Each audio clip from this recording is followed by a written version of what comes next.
Hi, this is Arjun, Head of Research and Founder at InvestorKit. If you're tuning into this, just want to say thank you for joining in. I'm joined by a dear friend and very close relationship of ours in the business world, Andrew Debono. Andrew runs a very successful financial planning business and supports many successful clients in protecting their wealth, growing their wealth. And we're going to chat to Andrew today about, I guess, the relationship of what we have here at InvestorKit with him and the clients that we've worked mutually on, how we found that experience of working with us as well as how his clients found that. So, Andrew, thanks for joining the chat, mate. Absolute pleasure, mate. You always know me. I'm always happy to help whenever I can. Mate, I thought I'd start off with to get a bit more background about your business and the types of clients that you support on this journey. Yeah. So our business, Peak Wealth Management, established about 4 years ago now. Client Servicing Company of the Year as well, as voted by the IFA, so Independent Financial Advice Business. So an award-winning business now, which is awesome to have on the resume. Congratulations, mate. Thank you. But essentially speaking, we are a advice business or a holistic advice business, which tries to help mainly wealth accumulators. So our typical sort of client is like, I think our average age is 38.4 these days. So, and it's just, people who are trying to build wealth, get ahead in life. Property is a good vehicle for that. Also getting into shares, but we do a lot of debt recycling, investment strategies, clearing off debt, cash flow, insurances, superannuation, self-managed super funds. So all the things that successful people typically want to do, or all the things that people who are looking to better themselves want to do. And mate, on that note, I think you mentioned property is a piece of that puzzle, but it's not something that many financial planners actually consider a piece of the puzzle. And I don't mean to speak for all of them, but I mean, what I want to say is that you really, touch on that point holistic. And if I'm correct, there's no monetary benefit at all from a property perspective for you to go, hey, speak to someone, yet you consider that client holistically, and we still on many occasions work together. Could you explain more about how property fits into this all? Yeah, I think it sort of comes down to sort of our philosophy to begin with, right? And it's funny you say that a lot of advisors aren't like pro property or as much as they should be. But the reality is most of them probably have a couple of properties themselves. So the way we sort of build, or the way we sort of think about everything, it's practice what we preach. Do things ourselves, or whatever we do ourselves, we want to make sure we tell our clients to do it. So practice what he preaches is sort of a little motto that we've sort of been working by for pretty much all my career, to be honest. So everything I tell my clients to do, I've either done myself or would do at some point, if that makes sense. But how do we look at it? We understand the power of leverage. We understand the ability that property allows you to leverage, and allows you to utilize equity to do other things over time, and it gives you a lot of flexibility, and it can give you a lot of deductible debt, which we think are good things, especially when it comes to tax time. So that's part of our overall strategy when it comes to helping clients and achieving their financial goals, and property becomes a great vehicle for that.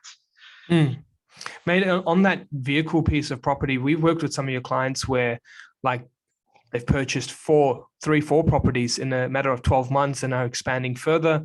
But then we've also purchased the first investment property for some of your clients. Taking a step back and seeing that, hey, they had the choice to do them themselves versus using a buyer's agent, and specifically InvestorKit. What do you feel the main difference has been now that you look back on the journey for those that have done that multiple times or their first time? Yeah, I think it's an important part to know, and the benefits and value of speaking to a buyer's agent like yourself, especially a successful one, right? But I think the biggest thing would be time, Paul. It's so hard to get out there if you've got a couple of kids, or one kid, or you're living in Sydney, you're working in a professional role. Having time to actually go out and search for property and find a good investment property for yourself can be difficult. So I think one of the biggest values that you guys add is saving them a whole bunch of time and putting forward actually good investment properties which have cleared all your foundations and all your research. On that research piece, we've not only considered markets where they were the biggest of cities, but also smaller cities, and that too all across the country. And I know us two being in Sydney, for some people, that's not the easiest thing to do, considering the feel, touch of property. When you speak to your clients following them going on this whole world tour or country tour of Australia, buying up stuff, when they look back at it, what are the main things you see that make them feel comfortable in doing that on this journey of like growing their portfolio? Yeah, I think the comfortable parts would be them sort of buying in those towns or in those cities that are pretty diversified. So we're pretty massive on diversification, and when we go to diversification, it's not just about buying in different states. It's also buying in different cities, buying in areas which have different demographics, buying in areas which have a diversified economy itself. And then also, like if you look holistically in the whole advice sort of space, it's also diversifying your portfolio, not just having property as well. But yeah, I think that's probably the biggest benefit when it comes to all that sort of stuff is making sure there's a diversification in everything they're looking into, and that's what they value the most, in my opinion. Yeah, mate, and you also get many people knock on the door to go, Andy, I want a piece of your clients. I want to work with you. I want to work with your clients. Yeah. Buyers agents, other types of property companies, whatever it may be. I'm very humble to work with you, not once, but on many occasions for your clients. And it's not like you've been just exclusively going, you must speak to them. You kind of speak to them in a way that's holistic, as you said. But what do you feel makes you most comfortable in not only speaking about us to one of your clients, but multiple clients, even with everyone knocking on the door? Yeah, I think the biggest thing for me was trust and understanding how your business operates. I think if we look back at our relationship, Arjun, the first, from when I first met you to when I first started actually working with you and giving you referrals, it was a bit of a time frame there, right? Yeah. And It was a and few we're pretty years, big mate, on that. actually. Yeah, it was. Yeah, it was. Yeah. It was. And we're pretty big on that. Like we want to make sure that who we are referring our clients, who we value, we don't take the relationship or the trust they've placed in us for granted, right? We want to make sure that when we are going to refer our clients to someone, we want to make sure they go to someone that we would actually use ourselves. So I think for me, it was actually, and I know we haven't done a transaction yet, but I'm sure we will in probably the next 12 months. But I know for me, it was always about, all right, who would I want to use? And I looked at the network and I looked at, I think we were getting about an email a week from a different buyer's agent or a property salesperson trying to get their hands on our clients, really. But when I looked at it, there's probably only yourself that I would actually trust. There's a couple of other guys that we would potentially work with, but I feel like they're more appropriate for like an own home purchase. So when it came to an investment grade stuff, I just, I trust you and I would use you myself. And going back to what I mentioned before about the practice what we preach, I wouldn't refer my clients, or I wouldn't get my clients to do anything that I wouldn't do. Yeah. Mate, other financial planners are new to relating themselves with buyers agents because it's not a huge industry that has been around forever. What sort of tips do you have for others when they are considering perhaps working with the buyer's agent or reflecting on the journey that we've been on? Where do you feel were the standout points when it came to, if you think of other financial planners who might be considering working with us as well? Yeah, I think it's always worthwhile them doing their own due diligence and meeting other people and understanding how other buyers agents actually get their research and get their information. I have heard instances where they literally, buyers agents charge a certain fee and they just get their information from another buyer's agent or a larger buyer's agent, get that data and then will use that data themselves, but just charge a markup of 5 or 10 times whatever they would have paid from the other agency. So there's a bit of that stuff going on. Understand the conflicts of interest that might be at present.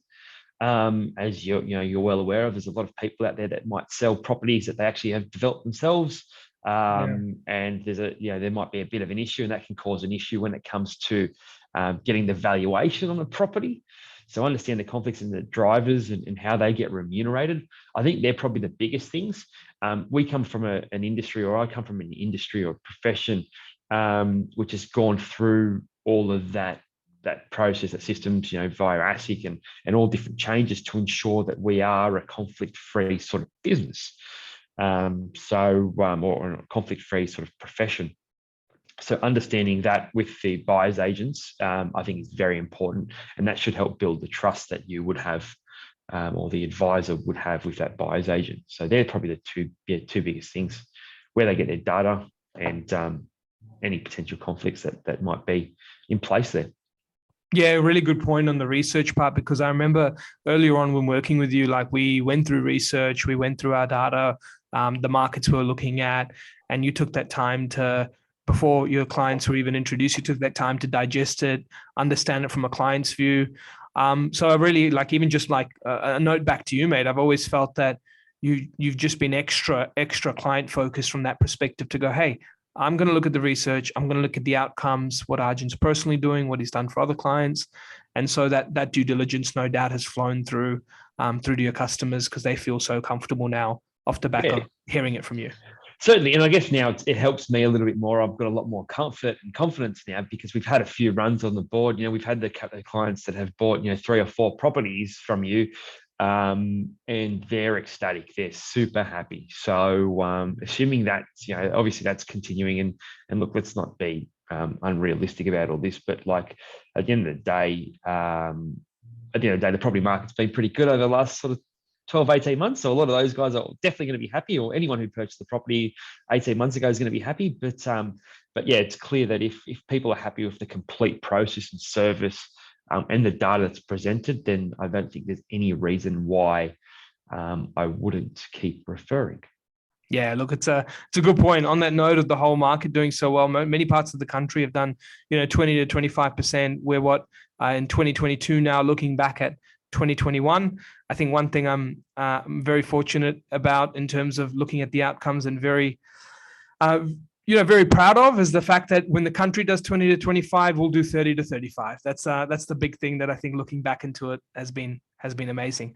Mate, Andrew, thank you so much for your time today. Really, really appreciate the support that you've given us and your clients as well in helping this relationship come together. But most importantly, we're really great to see the results that some of the clients that have been on, and what's been achieved as an outcome of it. So thanks again. Brilliant. Pleasure.